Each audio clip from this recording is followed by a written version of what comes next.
bienvenidos. ¿Qué tipo de gobierno existe en México? Bueno, tenemos una república representativa, democrática y federal.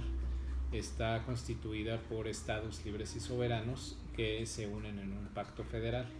Nosotros nos regimos, los mexicanos, nuestro sistema político está enmarcado en la Constitución Política de los Estados Unidos Mexicanos, que surge justamente después de un movimiento revolucionario y se ha tenido muchas modificaciones, por lo cual no es una constitución, digamos, añeja desde mi punto de vista, sino que se ha venido actualizando justamente como lo ha exigido la propia exigencia de los cambios globales que suceden en el mundo y a los que México se ha tenido que adaptar.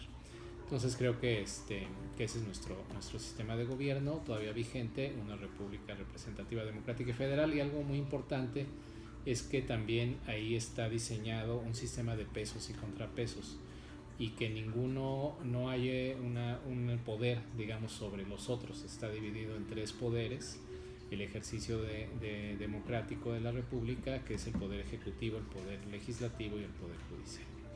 ¿Qué es la democracia? Bueno, es un sistema que nos permite elegir a nuestros gobernantes.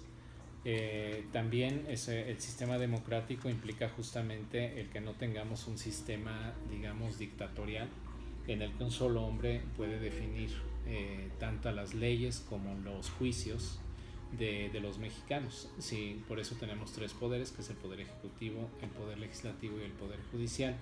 Y la vía democrática es lo que nos permite a todos participar en la elección de estos tres poderes. El próximo 1 de julio será una elección muy importante porque vamos a renovar justamente dos de estos poderes a nivel federal. ¿Nos podría explicar un poco más a profundidad a quién elegiremos este 1 de julio? Sí, como no. Bueno, elegiremos a un presidente de la República, elegiremos a 128 senadores, a 500 diputados. Esto nos da en el nivel federal 629 cargos de elección, y también habrá elecciones prácticamente en 30 estados de la República. Por primera vez después de la reforma de 2014 ya habrá elecciones, digamos, importantes cada 3 años, en donde se junten elecciones federales y elecciones locales. Esta es la primera vez que se junta la presidencial con 30 elecciones locales. No en todos los estados se va a elegir gobernador. El próximo año solamente elegiremos en 8 estados gobernador. Elegiremos a un jefe de gobierno, gobernador de la Ciudad de México, también por primera vez. Y tendremos elecciones de legisladores locales, ayuntamientos y regidores. En total son 3,406 cargos entre el nivel federal y el local que vamos a elegir el próximo 1 de julio. ¿Cuál es la función del INE en el proceso electoral? Pues básicamente la función principal yo te diría que es la organización de la elección. ¿Esto qué significa? Que nosotros vamos a instalar las casillas electorales. Para realizar esto en México, gracias a nuestra evolución, digamos, de este sistema democrático que tenemos hasta el día de hoy, quienes están en las casillas electorales son ciudadanos, que ese día nosotros los invitamos para que funjan como funcionarios de casillas. Esto no sucede en todos los países. En algunos países, por ejemplo, son estudiantes los que son funcionarios de casillas, se les invita a jóvenes estudiantes a que sean los funcionarios. En otros países son servidores públicos que trabajan para el gobierno de ese país y son los que ese día son funcionarios. Pero en nuestro país es algo muy importante y que a veces se conoce poco o se reconoce poco, y es que son ciudadanos los vecinos de nuestras casas, los vecinos de las colonias, el doctor, a veces el que está en algún comercio, el maestro, el estudiante, y ellos son los que son funcionarios de casilla. Nosotros los invitamos desde prácticamente ya en estos días hasta cerca de la elección para que acepten ser funcionarios de casilla, donen prácticamente un día al Estado mexicano y ellos se instalen el día de la jornada electoral. Entonces los que reciben los votos y cuentan los votos finalmente son estos ciudadanos que aceptan ese día ser funcionarios de casilla.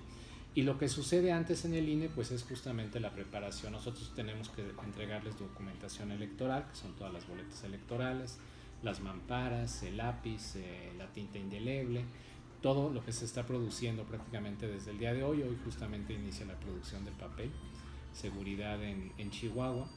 de lo que van a ser las boletas electorales. Entonces, esta es parte de la organización que se hace, y además tenemos una labor de arbitraje dentro de la elección, que es cuando se presumen algunos candidatos o partidos políticos que alguien está yendo más allá de lo que permite la ley.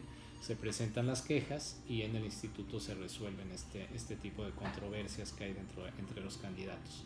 Y también tenemos la labor de fiscalización, que es ver cuánto están gastando y cómo están gastando los candidatos el dinero público. Esta es una función que será ahora muy importante, y también genera pues una serie de quejas y de señalamientos entre los candidatos de que están gastando y no están informando, están gastando más de lo debido, en fin. Entonces esto también es algo de lo que el Instituto Nacional Electoral tiene una responsabilidad. Y por último también la credencial de elector, que estamos prácticamente renovando periódicamente. El instituto tiene esa responsabilidad de otorgar casi la identidad de los mexicanos que se expiden los módulos del Registro Federal de Electores, y también ahora la estamos expidiendo en los consulados de México en el mundo para posibilitar el voto desde el extranjero. Justo hablando sobre los mexicanos que viven en el extranjero, ¿también pueden votar? Sí, también pueden votar. Fue un debate muy interesante. Se tiene en varios países esta posibilidad de voto desde el extranjero.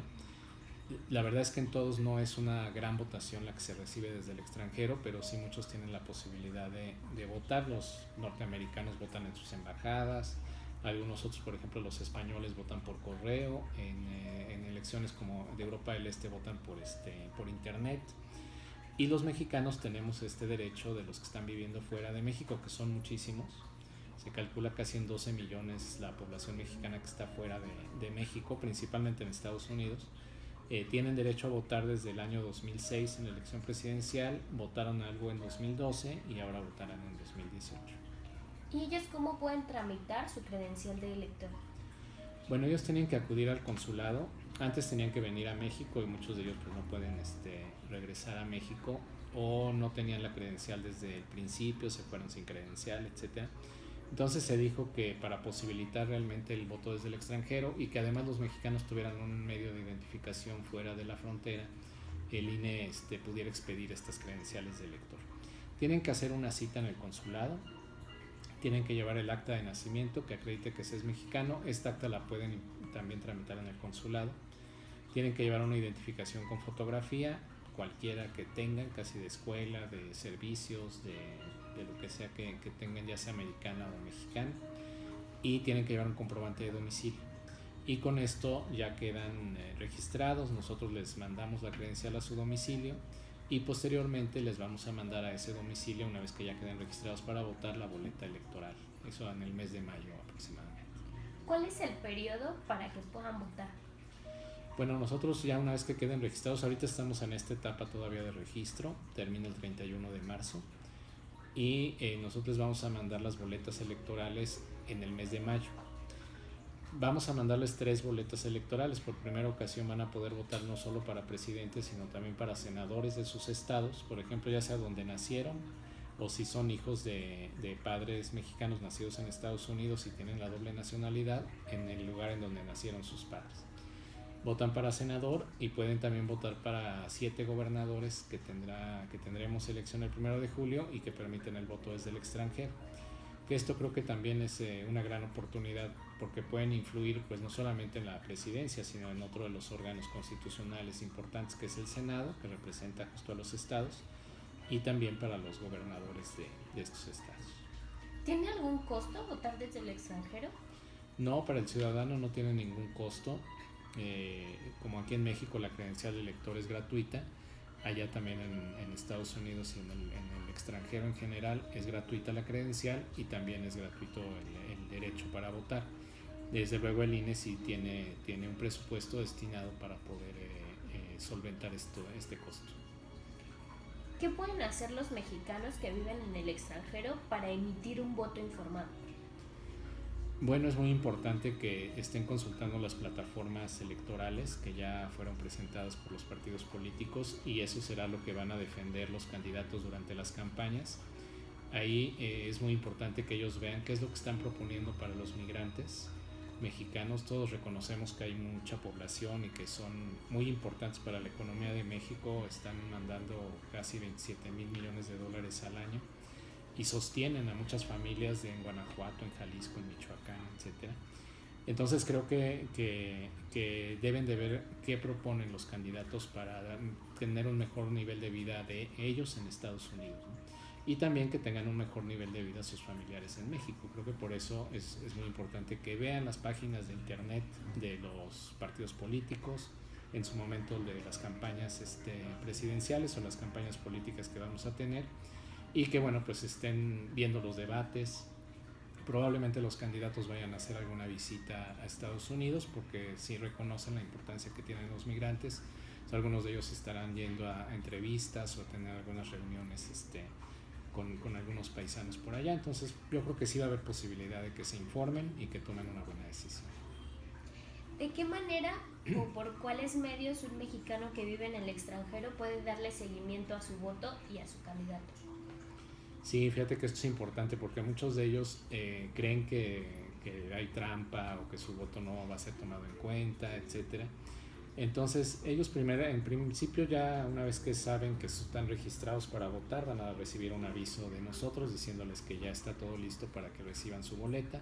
Van a recibir la boleta, la tienen que enviar a México a más tardar a mediados de junio para que llegue antes del 1 de julio y pueda ser contabilizada. Esos votos no se van a abrir, son votos que van a estar resguardados junto con nuestras boletas electorales hasta el 1 de julio. Y el 1 de julio vamos a instalar, como se instalan casillas de ciudadanos en todos lados, también casillas especiales de ciudadanos para recibir el voto de los mexicanos en el extranjero.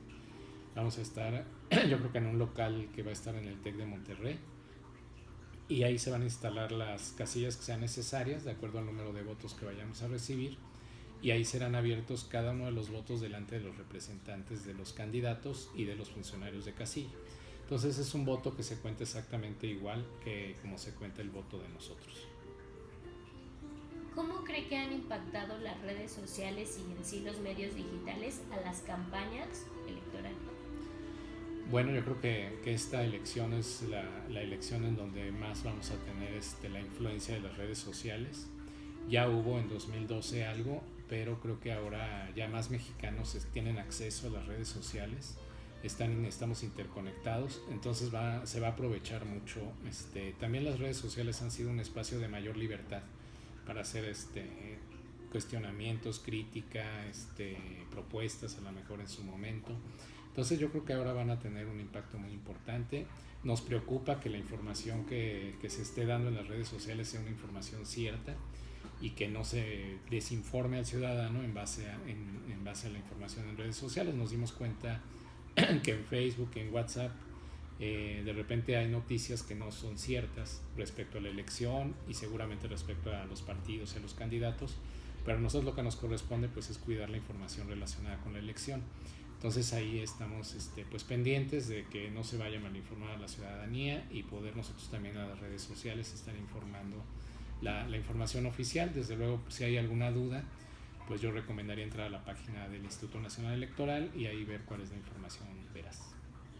¿Alguna otra cosa que quisiera agregar? No, pues nada, yo creo que la participación de los jóvenes es muy importante.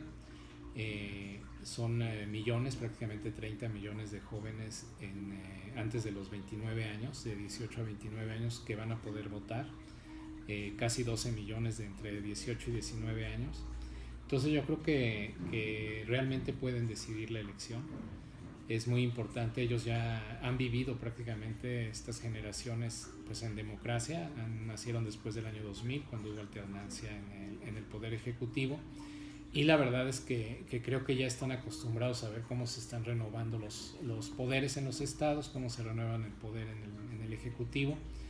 La verdad es que creo que este discurso de la trampa, el fraude, pues han visto que no es así, pero de todos modos yo los invito a que participen y a que vean, justamente se cercioren de que es un proceso electoral pues transparente, limpio y que finalmente dará el resultado que arrojen los votos en las urnas.